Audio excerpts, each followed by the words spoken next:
Peace and love, love and truth.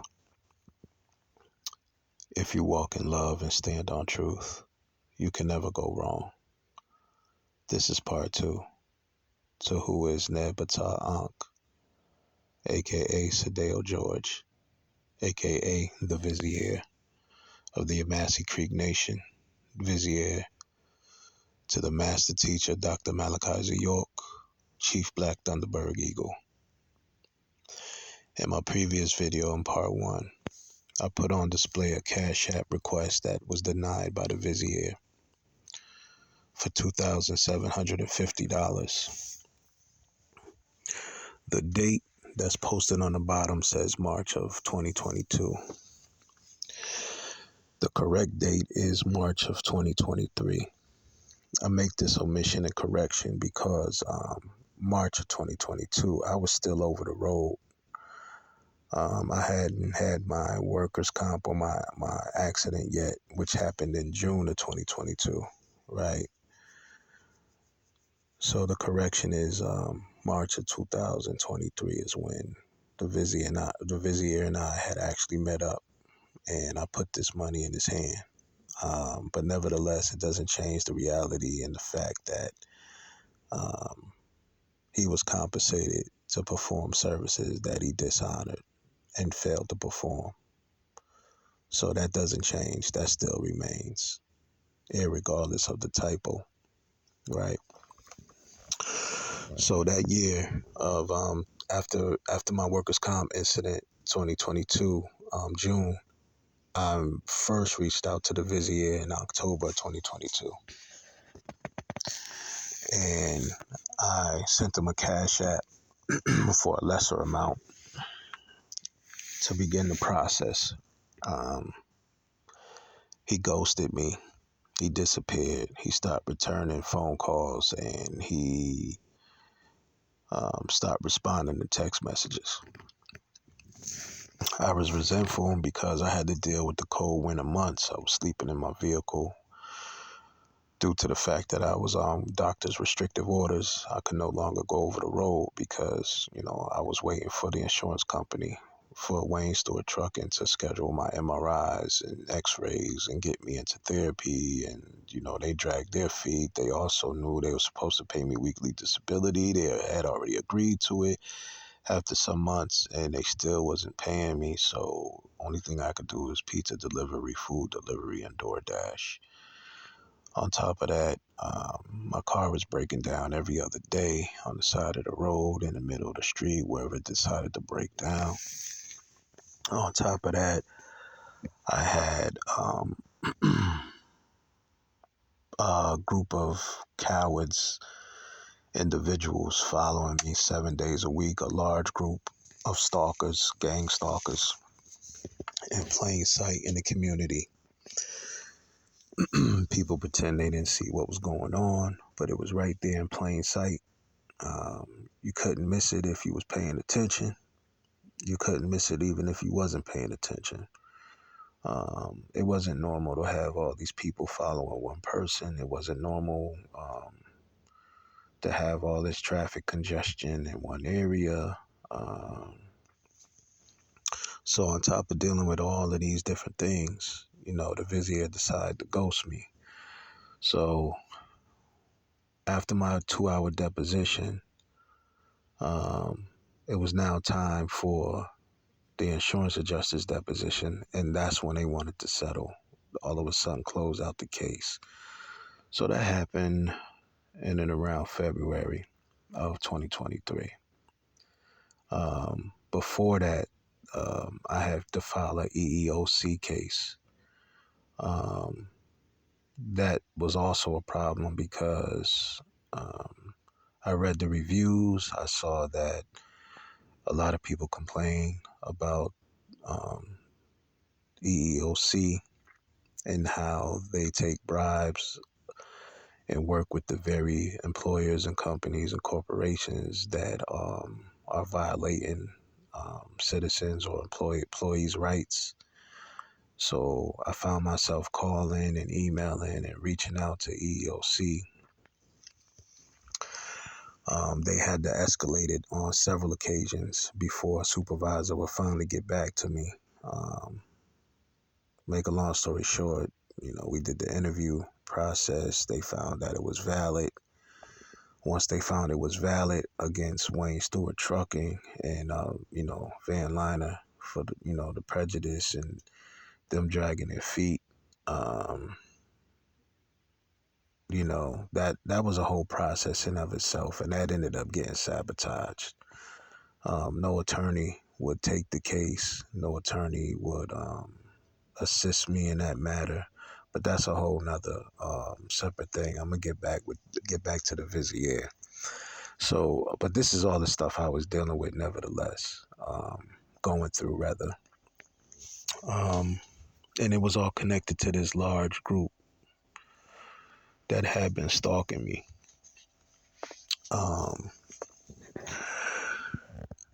Once the case was settled, my workers' comp case, that is, in February, that's when I tracked the Vizier down. I said, I'm going to get out of Gwinnett County because that's where I was doing my pizza delivery, working at Domino's, doing DoorDash, just grinding, staying afloat. That was all in Gwinnett County. I said, all right, let me move away from these devils. Let me move away from these gang stalkers. Let me move away from these cowards, and let me go to a different county. So I left Gwinnett and I went to Cobb County. And I checked into the Motel 6 right there on Delk Road in Cobb County, right by the highway, Interstate 75. And I've been checking into this motel off and on for years when I come off the road. So they know me, or they knew me there, despite they had new receptionists there. I told them that, I was being stalked and followed, and I'm pretty sure that this group would end up coming over there. I'm thinking to myself, maybe, a week or two, they would start coming, trickling in. No, it was like within 3 hours, they showed up. And the strange thing is that normally when I make my reservation, I can request a room or a particular area or side of the motel. I wouldn't mind, staying in, and they would accommodate me every time, no problem. But this time was different.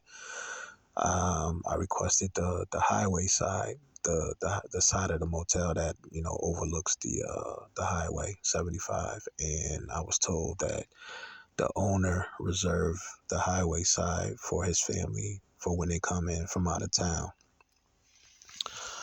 I thought that was strange because, we talking about a large motel that stretched from one end to the other, and they're telling me they don't have any rooms on that side because the new ownership reserved it for their family members for when they come in from out of town. So,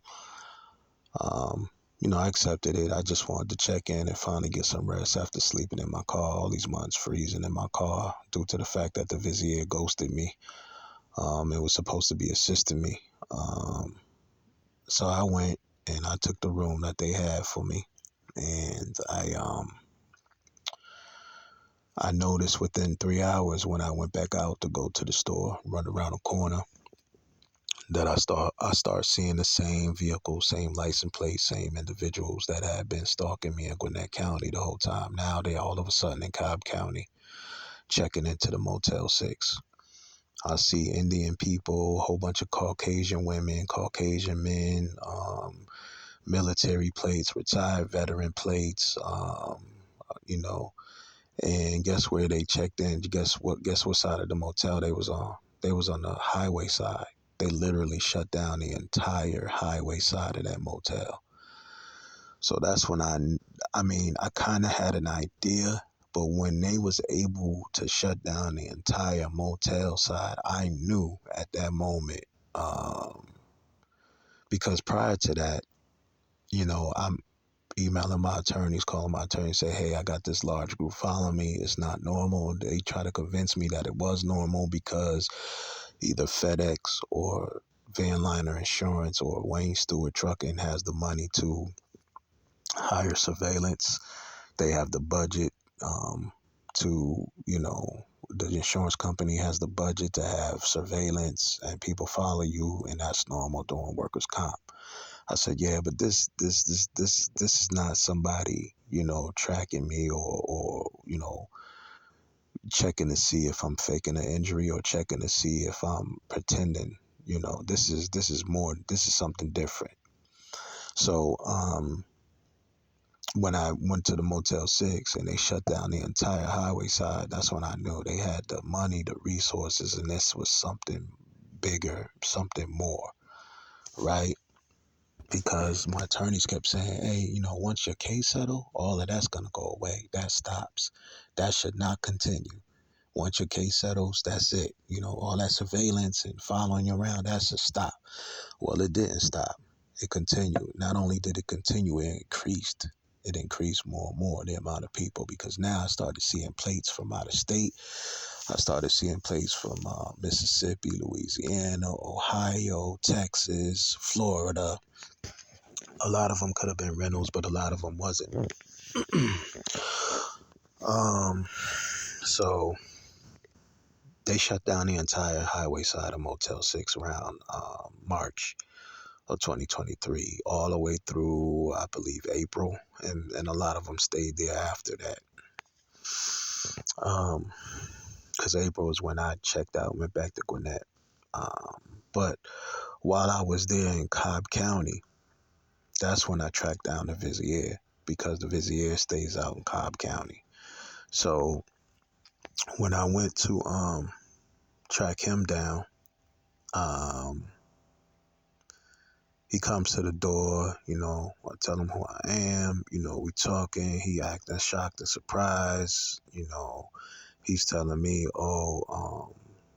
I sent you all your paperwork, I emailed it to you, I said, no, I didn't receive no paperwork, brother. Now he like, nah, I sent it to you. Oh, man, you know what? I've been working with somebody else who've been pretending he was you. He was acting like he was you. I was working with him back and forth, and he got all your stuff. He got all your paperwork. I emailed it to him. You sure you don't got it, man? I was like, no, I don't have it. Oh, yeah, I was working with somebody else, man. He got all your stuff, man. He got the emails and I knew then what he was saying didn't make no kind of sense whatsoever, because, if you know anything about administrative law and you know anything about correcting your status, at some point you're going to have to, work with the person, the individual you're working with, and, retrieve their, license or ID and social birth certificate information, stuff like that, right? And how does it make sense you working with somebody and they're not providing you these things, yet you claim you completed the process and sent everything completed in the email? What information did they give you, right? What license number did they give you? What name did they give you for the license? You know what I'm saying? So I knew what he was saying made no kind of sense whatsoever, but he's apologetic and he's telling me his bad, man. We gonna fix it, we gonna get it corrected. So I gave him the benefit of the doubt based on that. We talked about moving forward, and he told me what it would take for him to finish the process and complete the process all the way through. He gave me his rate. I said, no problem, cool. I would have to go back to the motel and get that for you. So we hopped in my car. We did some talking before we hopped in the car. We did some talking while we were in the car. And, he has some health issues that he was dealing with. And I told him I could help him out with that. I told him I have technology and different devices and different things that I've invested in, that I'm into, that can assist him, or at least, start the process to try to alleviate, what he was dealing with and going through. He also explained to me that his laptop had issues, and that a lot of the important documents and paperwork that he works on, all night or for weeks. It gets deleted or wiped clean or disappeared. And I said, hey, man, that's right up my alley. That's my expertise. I went to school for computer repair and networking, even though I didn't pursue the networking, all the way through. A lot of that is my expertise. And I said, I can help you with that. I can, it sound like you got spyware. It sound like you have a virus. And he was like, nah, man, I can't get online. They locked my computer. I passed it to a few other people who looked at it. They tried to fix it. They couldn't do anything with it. I said, it's no problem for me, man. I said, I just need to get my hands on it. Once I get my hands on it, I can almost guarantee you that I can fix the problem, you know. So, we took that ride. And once we get to the room, he's like, oh, man, it's a nice room, man, it's a big one. You got the big one, man. He said, man, I remember coming over here, man. We used to get bitches. And, I was like, yeah. I was like, okay, that's cool. He said, man, he said, what's that? I said, that's my refrigerator. It was like a 48-quart mobile refrigerator with wheels on it. He said, oh, man, you a truck driver for real. And I was like, yeah, I do that for real, man. And then I started showing him the equipment, the stuff that could help him out. One of the things I started showing him, I didn't, get a chance to show him everything, but one of the things I showed him was a foot detox, foot bath. And I was explaining to him how he can, begin the process of doing foot baths and drawing out some of the toxins from his system. And he was like, yeah. So he sounded like he was down with that. Cool. And then, that's when I put the money in his hand, counted it in front of him. I gave him the $2,750. And once he accepted the money, he said, I'm going to trust you the way you want me to trust you. I thought that sounded strange, but that's how he's pretty much said it. He didn't say, I want you to trust me the way you want me to trust you. He said, I'm going to trust you the way you want me to trust you. So I felt we had a different understanding, a new understanding, rather, a different clarity. And I kind of felt a sense of relief because despite what I was going through, despite what I've been through, I felt like, soliciting him for his expertise, his ability, to assist me with getting my truck business up and running, correcting my status. Because, he told me, man, I got a truck for you now. We're going to get that truck for you, get you on the road. I already got a business set up, a pipeline with fuel, because he was doing business. We had some type of pipeline, fuel pipeline, and he needed drivers. He said he was doing business with China at one point.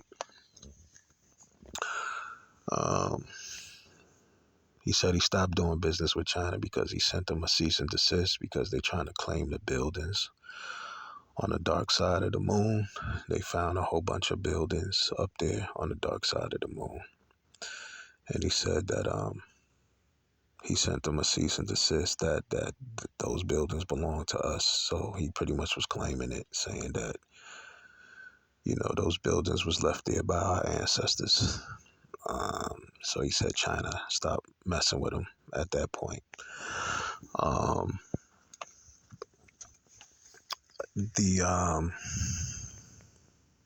The agreement we had was for us to move forward with no games, no delay. Everything was supposed to get done in a timely manner, a timely fashion. So right after we left the room, he noticed, well, first of all, when I went to track him down, the people that had been following me followed me over there to his cul-de-sac. He lived in a circle with about 7 or 8 houses, maybe less. And we were talking, And he told me how every one of his neighbors um, was an agent, not figuratively, but literally. Like he was pointing down there, this guy's a CIA, this guy's, another one is special forces, the other one over, you know what I'm saying? So I'm saying to myself, well, I'm thinking, the thought kind of crossed my mind, how is everybody, at first, when he told me, I'm saying, okay, they agents, they moved in, because that's what he said, they moved in to monitor him. They moved in to watch him. All these different agents, they moved in, they never left. They just became his permanent neighbors. But then he started saying stuff like he do business with them. He started saying that, you know, he was telling me about the pipeline and other businesses that he didn't get into. He was saying that he do business with these agents, man. And he said he was out in his yard on the side of the garage smoking a cigarette and or a joint, you know, a blunt, whatever. And he was saying one of these agents appeared from behind the bushes, came out of nowhere in the dark. It was at nighttime, and just, you know, walked up and silently stood next to him, or walked up silently and stood next to him. And then he said, hey man, you know, we was concerned about you, want to make sure you're all right. You know, we know you got high blood pressure and other, you know, ailments or health issues, and we just want to make sure, man, you stick around. And he was wondering, you know, um, well, he said that's what the agent said to him. And then he said, the agent said, you know, we make too much money with you. You know, I'm getting too much money. Um, he was saying that the money I make at the agency don't compare to the money I'm making with you.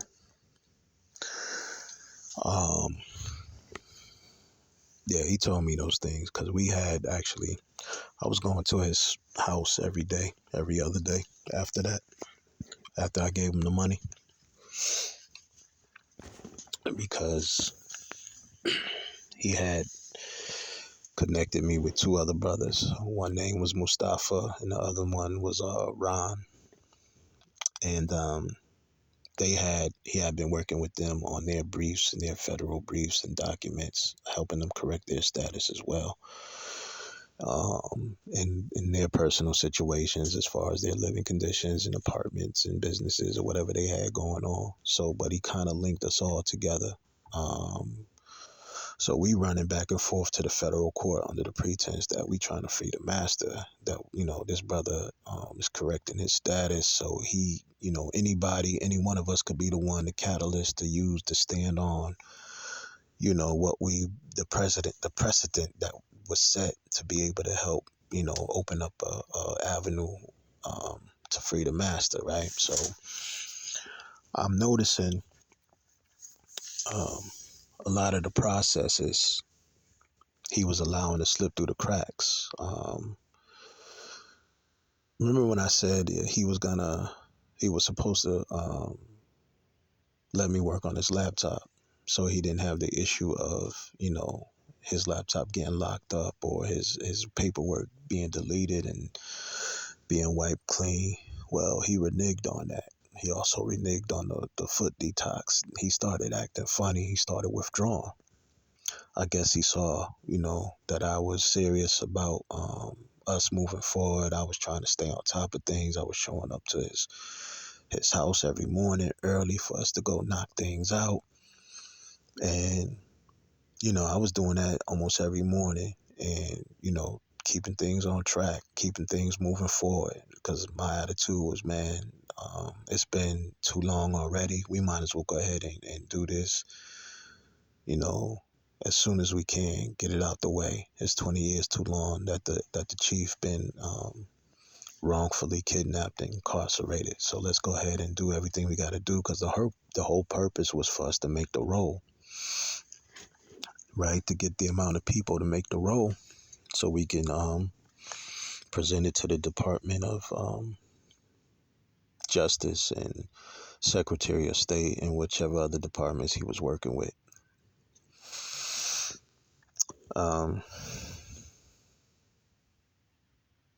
I just noticed how once he saw how on top of things I was trying to remain, he started coming up with excuses and reasons why he can't make it, or reasons why he got other stuff to do, and reasons why he need to go out of town all of a sudden, reasons why he got to go take care of some real estate business in Virginia, reasons why he got to go deal with a baby mama, reasons why he got to, I just start noticing one thing after the other, one thing after the other. And I'm saying to myself, well, if the important thing is to make the role and establish as many tribal members as possible so we can free our chief, then why you just don't pull us in a group, set aside some time during the week, maybe 1 day or 2 days, right? Because a lot of the stuff we was working on, we could have literally knocked it out in 1 day, 2 days, 3 days, a week tops, and been done with it. But with him, he drags everything out. Stuff that could be done in 3 days, he drag it out to 6 months or 8 months, and he keep repeating the same cycle. Then the whole time, you got processes slipping through the cracks. You got briefs and motions and things being dismissed and kicked out of court, and because this was filed wrong, or because this wasn't responded to. And then I'm like, wow, or because he's bringing these brothers to court, but he's not accompanying them upstairs to the clerk to make sure everything was filed correctly. And I'm saying that's strange too. Why you sending people by themselves who don't really have the know-how and the knowledge? Because look, years ago, the master teacher, right, took a handful of brothers under his wing, and he taught them everything about the higher sciences of law. He taught them everything about advanced law, or commercial law, business law, contract law, administrative law. He taught them, right? And the Vizier was one of those people that he taught, that was a part of his handful. There was some other people involved. Kufu was another one. Latif was another one. I don't know who Latif is. I might know him if I see him, but this is what the Vizier told me. They was a part of this group that the master teacher, or Chief Black Thunderberg Eagle, taught them about advanced law. Now, the average person is not going to know anything about this law, right? You won't even know where to begin on how to utilize it and how to put it into practice. But the master teacher took the time to plant the seeds in them for them to be able to take it further.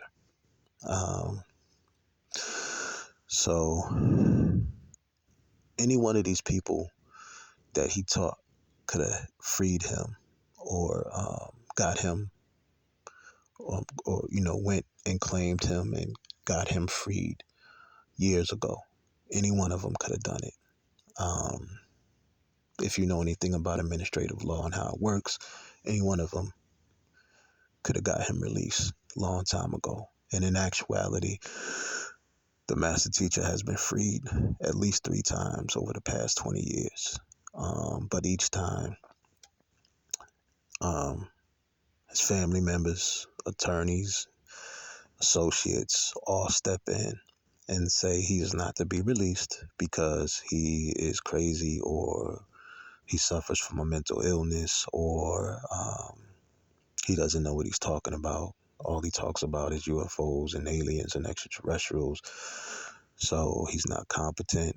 He needs to stay there. That's the best place for him. He's literally been freed at least 3 times. And each time it's been sabotage.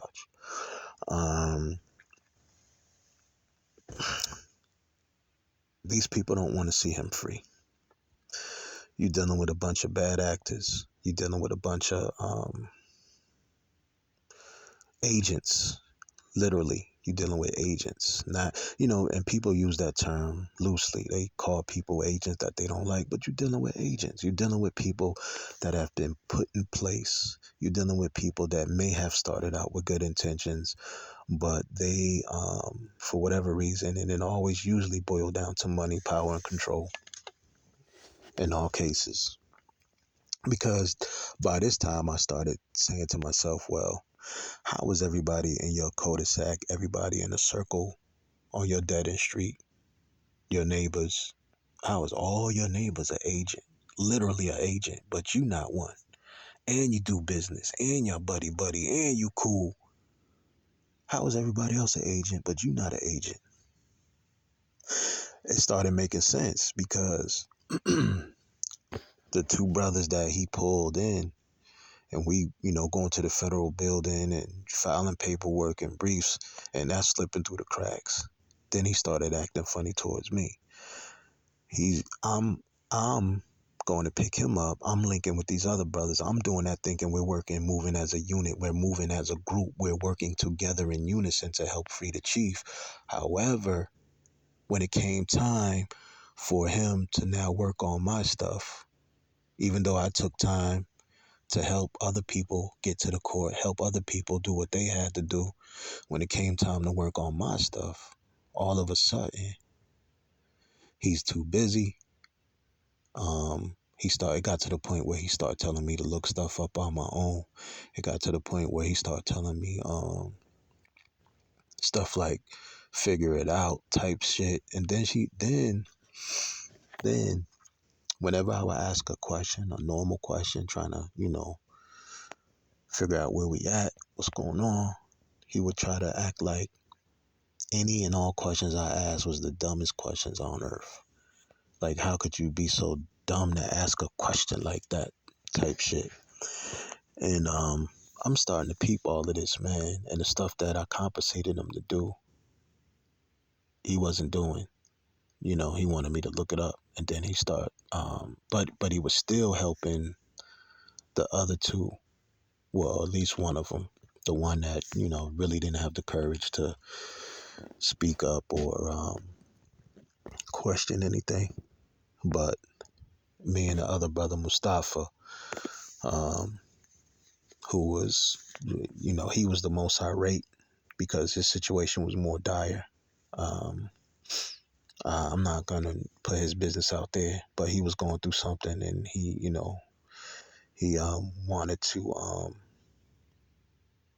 wanted the Vizier to work with him, so he didn't have to go through certain transitions.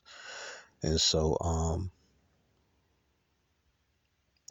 I explained a little bit of it in my first video on, his situation and calling around and being irate.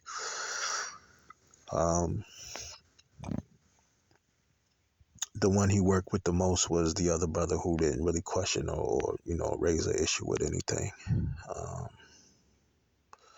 But with me, he definitely was trying to play mind games and trying to make it seem as if every question I asked was a dumb question. And so I could see where things was going downhill. I could see where he was playing games. I could see where he didn't have any good intentions for me as far as honoring his word and completing the process. I knew that whatever paperwork he did, it was going to be incorrect. As a matter of fact, I had asked him one day about him misspelling and purposely misspelling and filling things out wrong. And I asked him, and he literally said out of his mouth, yeah, I did that on purpose. And I'm looking at him because he literally said, I did that on purpose.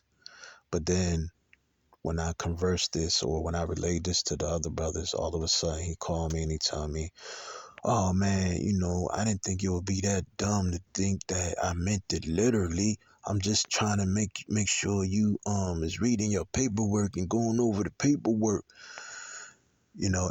Everything became a game, a mind game, an excuse, a reason, a delay. It was nothing but delay after delay, game after game, BS after BS, bullshit after bullshit. You know what I'm saying? So I knew at that point, no matter what he did, no matter what he filled out, somewhere along the line, he was gonna jam me up. I just knew it. I said, okay, if he playing these type of games, he gonna jam me up. He gonna try to jam me up. The paperwork gonna be wrong. It's gonna be misspelled. It's gonna be somebody else's name. Like he already was working with somebody else that he claimed was me, and he didn't know it wasn't me, and he sent him my paperwork. I mean, if he think like that, act like that, talk like that, move like that, handle business like that, then that's what it is. You know what I mean? But like I said, I gave him the benefit of the doubt, and despite having a new understanding, a new agreement, new clarity, here it is. He playing the same game. So that's when I knew. I said, okay, how is it that everybody else, special forces and CIA and this and that, and you not one? You know what I'm saying? Um, I do want to say though, I believe at some point that the Vizier had good intentions. I do want to say that at some point he was a good person. Now I don't see him as that. I see him as a devil. I see him as a deceiver. I see him as a liar. I see him as a thief. I see him as dishonorable. Something happened with this man to force him to change the way that he's changed, to become selfish, inconsiderate, cold, bitter, whatever the case is, man. You know, I would never think that somebody who has more than you materially or appear to have more than you will have a reason to hate on you and not want to see you pull yourself up. But I've learned over the course of the past 2 years, there's a lot of people in this world, man. They could have more than you. They could be more successful than you and still hate on your ass. It's ridiculous. Absolutely ridiculous. But anyway, I do believe because of his background, born and raised in St. Thomas from the Caribbean, and most people from the Caribbean are genuine, just good people, man. Intelligent. The smartest people to me, in my opinion, the smartest people I've come across is people from the Caribbean and, East Indians. East Indians and people from the Caribbean are some of the smartest people that I've ever known or been around. Um, um, he had a mom and dad upbringing. So I definitely believe he was a good person. But something happened to where he's not that good person anymore, and he's compromised. And I started seeing that this guy is compromised. And he told me, I believe I know what it is. It's the only thing that makes sense. He told me about him early on and then around 2011 and 12 having an incident with corrupt officers, trying to take him out, harassing him, making him a target. And he said they came to set him up. They raided. They were setting up the raid, and he could see them setting up outside as he was upstairs and looking out the window, second floor.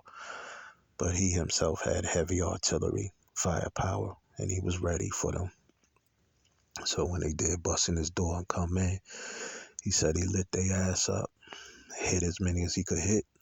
He said after that, he jumped out the second floor window, started dashing and running. He hit the wooden fence, those tall wooden fence with the spike or the pointed tips. Those wooden fence with the pointed tips. He jumped, tried to jump over the wooden fence with the pointed tips. And then all of a sudden he got stuck. A piece of his clothing got stuck on the wooden fence and he couldn't get over. So he was hanging there. And then that's when the corrupt officers lit his ass up. Da, da, da, da, da, da, da, and they hit him up 9 times. And the only thing that saved his life, from what he told me, was that his neighbor came out and started screaming and yelling at these corrupt officers to stop shooting, you can't do that, it's wrong, stop this. And that's what saved his life. He got hit up 9 times. And so after that, they drug him to solitary confinement. These devils, these corrupt officers didn't even take him to the emergency. They drug him to solitary confinement and left him there to bleed out and die. And they kept coming in, checking on him, saying things to him like, "You ain't dead yet. You ain't dead yet." And he told me It was during that time, that moment, that he had to tap into the dark side. He had to tap into the dark forces.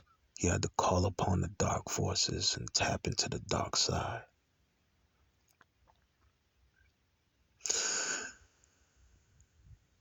He made it out of that situation, being shot, no emergency care, nobody to help him or look out for him. He did what he felt he had to do.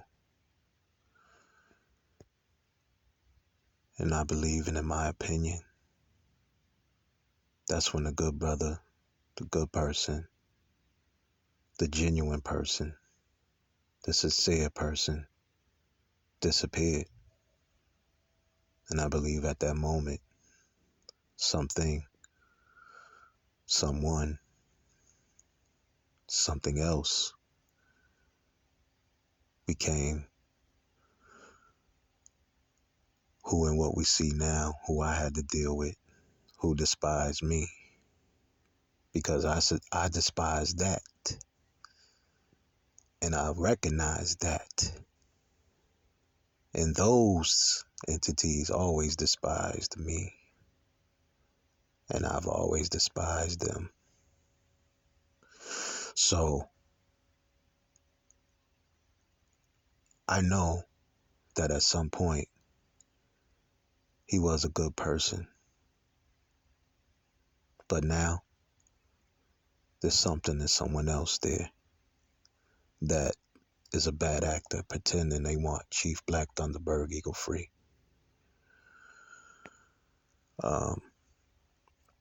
Someone compromised because he said they was locking up his bank accounts. You see how he didn't want his laptop to be wiped clean and reinstalled and corrected to where he didn't have those issues. Because of these incidents dealing with these corrupt officers, he took what the master teacher taught him about administrative law and was able to place a lien on the state of Georgia, place a lien on Cobb County.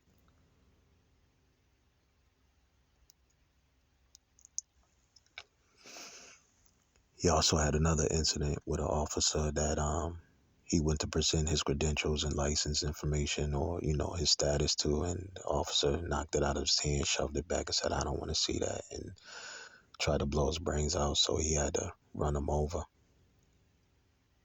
But based on these incidents, these dealings with these corrupt officers, he was able to place a lien. Everyone remembers where the Atlanta Braves used to play down the street from the Gold Dome in Atlanta. And when they relocated, they used to be called the SunTrust Stadium. Well, after some years, it became the Truist Stadium, Truist, what it is now today. And the reason for that is because Ptah Ankh, a.k.a. Sadeo George, a.k.a. the Vizier, was able to take those seeds that was planted, that somebody took the time to instill in him, to teach him the higher sciences of law, advanced law, something that the average individual citizen has no idea exists. And he was able to place a lien on that stadium, and he was able to receive ownership by way of banking in the process. And the bank bought it from him, his note, for $100 million, and they took ownership. The name got changed to Truist. This is what he told me. He also told me that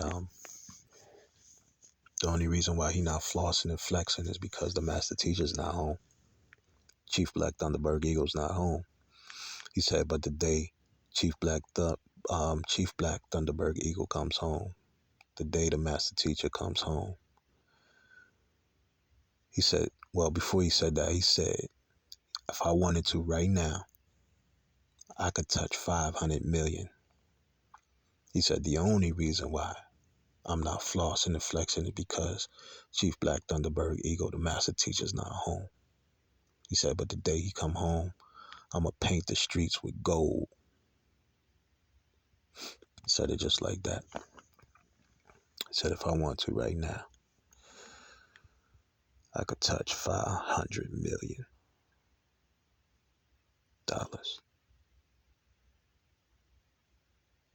He wasn't talking about 500 million Tootsie Rolls or 500 million peppermint candies.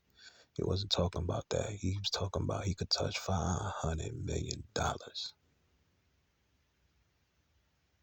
And yet, you charging people and ghosting them, disappearing.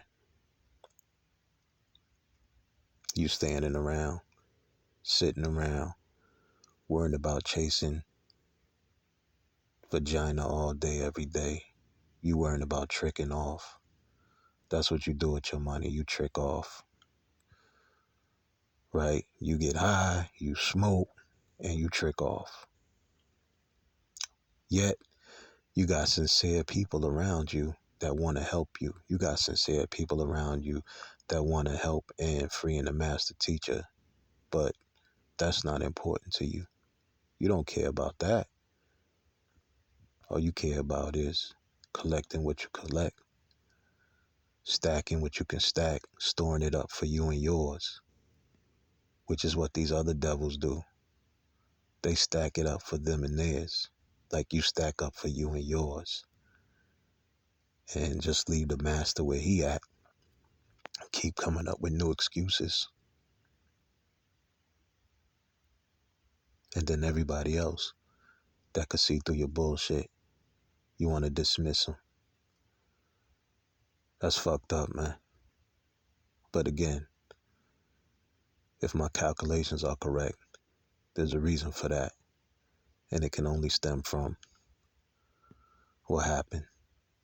And hopefully, if possible, that entity that took over your body get kicked the fuck out.